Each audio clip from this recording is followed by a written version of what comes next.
Dear students, first of all अस्सलाम वालेकुम everyone. हम एक बात पढ़ रहे थे और वो थी कि अलीलिक फ्रीक्वेंसी क्या होती है और जीनोटिपिक फ्रीक्वेंसी क्या होती है। जीन्स की या जीनोटाइप्स की जो फ्रीक्वेंसी होती है उसको जीनोटिपिक फ्रीक्वेंसी कहते हैं और अलील्स की जो फ्रीक्वेंसी होती है वो अलीलिक फ्रीक्वेंसी होती है। और ये लास्ट टाइम जो हमने लेक्चर पढ़ा था उसमें मैंने बताया था कि जो जीनोटिपिक फ्रीक्वेंसी है जीन्स की या जीनोटाइप्स की जो फ्रीक्वेंसी होती है उससे डबल होती है अलीलिक फ्रीक्वेंसी। अगर 500 जीन्स हैं तो उनके अलील्स 1000 होंगे। तो आज हम इसी टॉपिक के ऊपर बात करेंगे। तो इससे रिलेटेड एक टॉपिक है और ये इस चैप्टर का मोस्ट इंपॉर्टेंट लॉन्ग क्वेश्चन है and the topics name is Hardy Weinberg theorem. Hardy Weinberg theorem का नाम हार्डी वेनबर्ग थ्योरम क्यों रखा गया? क्योंकि दो साइंसदान, एक का नाम हार्डी और दूसरे का नाम वेनबर्ग था, उन्होंने मिलकर ये थ्योरम बनाया। इस वजह से इस थ्योरम का नाम क्या रखा गया है? Hardy Weinberg theorem. तो ये एक ऐसा थ्योरम है जो दो साइंसदानों हार्डी और वेनबर्ग इन्होंने मिलकर बनाया था। इस वजह से इस थ्योरम का क्या नाम है? Hardy Weinberg theorem. और जो भी थ्योरम ये लॉ होता है उसकी डेफिनेशन नहीं होती, स्टेटमेंट होती है। क्या स्टेटमेंट इसकी? वो कहता है frequencies of alleles and genotypes in a population gene pool remain constant over the generations unless acted upon by agents other than sexual recombination। इसको हम डिटेल में समझते हैं कि उसने क्या कहा हुआ है। ये मैंने लास्ट टाइम भी इसके बारे में आपको हिंट दिया था कि हार्डी वेनबर्ग थ्योरम ये कहते हैं कि अलील्स या फिर जीनोटाइप्स की जो फ्रीक्वेंसी होती है, चाहे वो अलील्स की फ्रीक्वेंसी हो चाहे वो जीनोटाइप्स की फ्रीक्वेंसी हो, उनकी फ्रीक्वेंसी नस्ल दर नस्ल यानी ओवर द जनरेशंस हमेशा क्या रहेगी? ये सबसे इंपॉर्टेंट आपके पास पॉइंट है, हमेशा कांस्टेंट रहती है। ये इसके ऊपर हम एक एग्जांपल भी देखते हैं। फॉर एग्जांपल बात करते हैं, इस कमरे में 500 फूल हैं। अगर 500 फूल में से 300 रेड हैं और 200 वाइट हैं तो 300 रेड और 200 वाइट इनकी फ्रीक्वेंसी जीनोटिपिक फ्रीक्वेंसी क्या है? 300 रेड और 200 वाइट। और जो अलीलिक फ्रीक्वेंसी वो क्या होगी? 600 रेड और जो 400 है वो क्या है? वाइट। तो ये अलीलिक फ्रीक्वेंसी उसके डबल होती है। तो वो यही कह रहा है कि ओवर द जनरेशन अगर आप नस्ल दर नस्ल पैदा करते जाएंगे इन पौधों को तो नस्ल दर नस्ल उनकी ये जो फ्रीक्वेंसी है ना वो हमेशा कांस्टेंट रहेगी। यानी 300 रेड ही होंगे अगली नस्ल में भी और 200 वाइट ही होंगे, वो फ्रीक्वेंसी चेंज नहीं होगी। तो यही हार्डी वेनबर्ग थ्योरम कहता है कि अलील्स की फ्रीक्वेंसी हो या फिर जीनोटाइप्स की फ्रीक्वेंसी हो, दोनों की बात कर रहा है, तो वो हमेशा क्या रहती है? कांस्टेंट रहती है। कब तक कांस्टेंट रहती है? ओवर द जनरेशन, यानी नस्ल दर नस्ल कांस्टेंट रहती है unless acted upon bye agents other than sexual recombination. कि सेक्सुअल रिकॉम्बिनेशन के अलावा अगर कोई और एजेंट हो तो चेंज होगा, अदरवाइज सेक्सुअल रिकॉम्बिनेशन से कभी भी ये फ्रीक्वेंसी चेंज नहीं होंगी।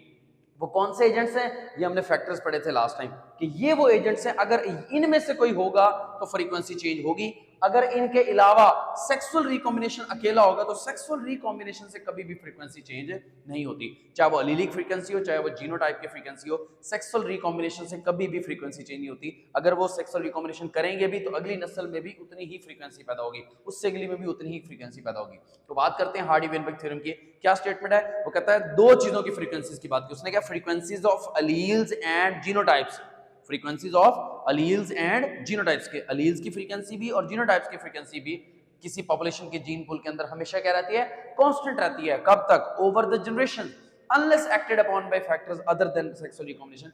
कि अगर सेक्सुअल रिकॉम्बिनेशन के अलावा कोई एजेंट जब तक अमल ना करें ये कांस्टेंट ही रहेंगे। और वो कौन से एजेंट्स हैं सेक्सुअल रिकॉम्बिनेशन के अलावा जो जिसकी वजह से ये चेंज हो सकते हैं? वो ये एजेंट्स हैं या ये फैक्टर्स हैं।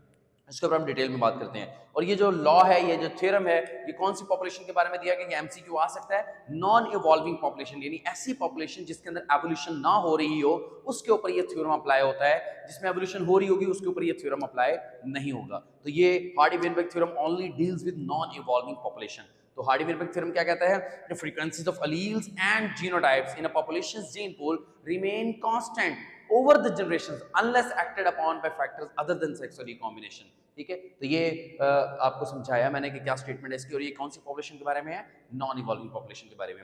अब हार्डी वेनबर्ग थ्योरम ने दो इक्वेशंस दी थी। ये दोनों इक्वेशंस जो है ये अप्लाई होना जरूरी है किसी भी पॉपुलेशन के अंदर। ये जब हम एग्जांपल पढ़ेंगे आपको डिटेल में समझ आ जाएगी। पहली जो इक्वेशन है वो है p plus q is equal to 1। दूसरी जो इक्वेशन है वो पी स्क्वायर प्लस 2pq। तो p square plus 2pq plus q square is equal to 1। तो ये दो इक्वेशन जो है ये ठीक होना जरूरी है, अप्लाई होना जरूरी है। इसकी एग्जांपल लेते हैं। एग्जांपल ये है कि 500 पौधे हैं कमरे में और वो जो 500 पौधे हैं उनमें 320 पौधे जो है वो होमोजाइगस रेड है, 160 जो है वो हेटेरोजाइगस रेड है और 20 जो है वो क्या है आपके पास वाइट है। तो ये आपके पास 500 पौधे हैं। तो रेड जो है वो 320 है होमोजाइगस ए यानी रेड कलर के। होमोजाइगस ए का मतलब ये है कि दोनों ए कैपिटल होंगे, सेम होंगे। तो 320 पौधे ए के हैं, 160 पौधे हेटेरोजाइगस हैं यानी डिफरेंट हो गए एलील्स ए और स्मॉल ए, और तीसरे जो है वो होमोजाइगस वाइट हैं यानी 20 जो पौधे हैं वो ए यानी दोनों स्मॉल ए होंगे। अब हम इसके ऊपर बात करते हैं। सबसे पहले मैंने बताया ये जो लिखे हुए ये जीन्स हैं, तो 320 जीन्स हैं ए के। अगर जीन्स 320 हैं तो अलील्स उससे डबल होंगे, 640 होंगे। इसी तरह 160 अगर ए हैं तो टोटल अलील्स 320 होंगे। उसमें कैपिटल ए भी आधे होंगे 160 और स्मॉल ए भी आधे होंगे 160। और 20 जो है वो ए हैं, ये 20 जीन्स हैं तो इनकी अलील्स बनाएंगे तो वो 40 हो जाएंगे। तो दोनों ही स्मॉल ए हैं तो 40 स्मॉल ए आ जाएंगे। अब हम निकालते हैं फ्रीक्वेंसी। ये जो P होता है ये पहली पॉपुलेशन की फ्रीक्वेंसी होती है और जो Q है ये सेकंड पॉपुलेशन की फ्रीक्वेंसी है।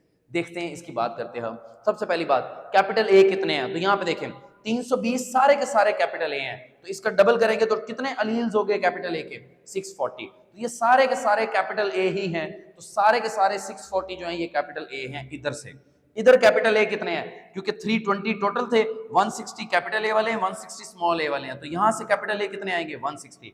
तो वहां से 640 आए थे कैपिटल ए, क्योंकि वो सारे कैपिटल ए थे, तो वो 640 कैपिटल ए के आगे, यहां से 160 कैपिटल ए के आगे। क्या इधर कोई कैपिटल ए नजर आ रहा है, नहीं, तो यहां से जीरो आएंगे। तो टोटल कैपिटल ए के कितने अलील्स बन गए 800। 800 का मतलब ये है कि ये 80% आपके पास कैपिटल ए हैं। 80% को आप 0.8 भी लिख सकते हैं, ठीक है। उसके बाद बात करते हैं स्मॉल ए की। यहाँ क्या कोई स्मॉल ए नजर आ रहा है, जीरो, तो यहाँ से जीरो आएंगे स्मॉल ए। यहाँ से कितने आएंगे, यहाँ से 160 आएंगे स्मॉल ए। यहाँ से कितने आएंगे स्मॉल ए, सारे के सारे स्मॉल ए हैं तो 40 के 40 ही स्मॉल ए आएंगे। तो 160 स्मॉल ए इधर से आए, 20 स्मॉल ए, 40 इधर से आए, 160 प्लस 40 कितने हो गए 200 स्मॉल ए आ गए। और 200 का मतलब है 20% आपके पास स्मॉल ए है, 20% का मतलब है 0.2। तो जो 0.8 है, ठीक है, ये और 0.2, 0.2 और 0.8, 0.2 हमारे पास P फ्रीक्वेंसी है और 0.8 जो है वो कौन सी होगी, Q हो जाएगी, यानी दोनों फ्रीक्वेंसीज हमने लिखनी है। उसके बाद बात करते हैं इक्वेशन में पुट करते हैं। तो और से देखिए P plus Q is equal to 1 था। पहली बताएं जी आपके पास, पहली हमारे पास कौन सी है, पहली फ्रीक्वेंसी अगर हम बात करें तो P जो है वो पहली फ्रीक्वेंसी होती है, तो पहली फ्रीक्वेंसी कौन सी है 0.8, और जो Q है वो हमारे पास कौन सी है सेकंड फ्रीक्वेंसी, वो क्या है 0.2।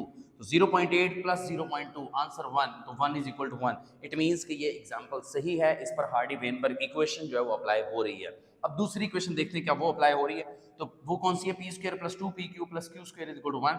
p की वैल्यू पुट करें, क्या वैल्यू है p की 0.8, 0.8 का स्क्वायर प्लस 2 वैसे का वैसे, p की वैल्यू क्या पुट करेंगे 0.8, q की वैल्यू क्या है 0.2 प्लस 0.2 यानी q का स्क्वायर ले लेंगे, 0.2 का स्क्वायर इज इक्वल टू 1। 0.8 का स्क्वायर जो हो गया वो क्या हो गया 0.64, 2 इंटू 0.8 0.16 हो गया, और वो 2 से मल्टीप्लाई होगा 0.32 प्लस 0.2 का स्क्वायर क्या होगा 0.04। तो ये सारी चीजों को सम लेंगे, आंसर आ जाएगा 1। तो 1 इज इक्वल टू 1, यानी इस एग्जांपल के according Hardy Weinberg equation number 1 भी अप्लाई हो रही है, हार्डी वेनबर्ग इक्वेशन नंबर 2 भी अप्लाई हो रही है, यानी फ्रीक्वेंसी चेंज नहीं हो रही। तो ये पूरा का पूरा थ्योरम कहता ही ये है कि जो अलील्स की फ्रीक्वेंसी है या फिर जीनोटाइप्स की फ्रीक्वेंसी है वो ओवर द जनरेशंस कांस्टेंट रहनी है, चेंज नहीं होगी। वो चेंज सेक्सुअल रिकॉम्बिनेशन से कभी भी नहीं होती। वो कब चेंज होगी है जब अदर एजेंट्स इन्वॉल्व हो जाएं अदर देन सेक्सुअल रिकॉम्बिनेशन, और वो अदर देन सेक्सुअल रिकॉम्बिनेशन कौन से एजेंट्स हैं, ये वाले एजेंट्स हैं जो हमने पढ़े थे। जैसे कि अगर म्यूटेशन आ जाए, वैसे ही कुदरत की तरफ से कोई डीएनए में तब्दीली आ जाए, या फिर माइग्रेशन हो जाए, यहाँ से पौधे निकाल के साथ वाले कमरे में डाल दें, साथ वाले कमरे से इधर डाल दें, या फिर जेनेटिक ड्रिफ्ट जीन के अंदर कोई तब्दीली आ जाए, या फिर नॉन रैंडम मेटिंग कि हम रैंडम सेक्सुअल रिकॉम्बिनेशन नहीं करवा रहे बल्कि नॉन रैंडम करवा रहे हैं, इसको इसके साथ हम कर रहे हैं कि ये इसने इसी के साथ रिप्रोडक्शन कर रही है, तो इस तरह भी फ्रीक्वेंसीज में डिफरेंस आएगा। पांचवी चीज है सिलेक्शन, कि अगर हम सिलेक्ट कर लेंगे भाई हमने पैदा ही रेड कलर के पौधे करवाने हैं, व्हाइट वालों को हमने पैदा ही नहीं होने देना, तो हम सिलेक्ट भी कर लेंगे तो इससे भी फ्रीक्वेंसी में चेंज आएगा। तो हार्डी वेनबर्ग थ्योरम ने तो कहा था फ्रीक्वेंसी में चेंज कभी भी नहीं आता, सेक्सुअल रिकॉम्बिनेशन से कभी भी नहीं आता। अगर सेक्सुअल रिकॉम्बिनेशन के अलावा ये फैक्टर्स इन्वॉल्व हो जाए तो जीन फ्रीक्वेंसी या फिर एलीलिक फ्रीक्वेंसी चेंज हो जाती है। तो इन फैक्टर्स, अगर ये फैक्टर्स ना हो तो फिर कभी भी सेक्सुअल रिकॉम्बिनेशन हो या जो कोई और प्रोसेस हो उससे कभी भी फ्रीक्वेंसी चेंज नहीं होती, ना ही अलीज की फ्रीक्वेंसी चेंज होती है, ना ही जीनोटाइप की फ्रीक्वेंसी चेंज होती है। तो हार्डी वेनबर्ग थ्योरम यही कहता है कि the frequencies of alleles and genotypes in a population gene pool remains constant over the generations unless acted upon by factors या agents other than sexual recombination. और ये कौन सी पॉपुलेशन की वो बात कर रहा है, non involving population. So dear students, that's all from today's lecture. Thank you so much. Allah Hafiz.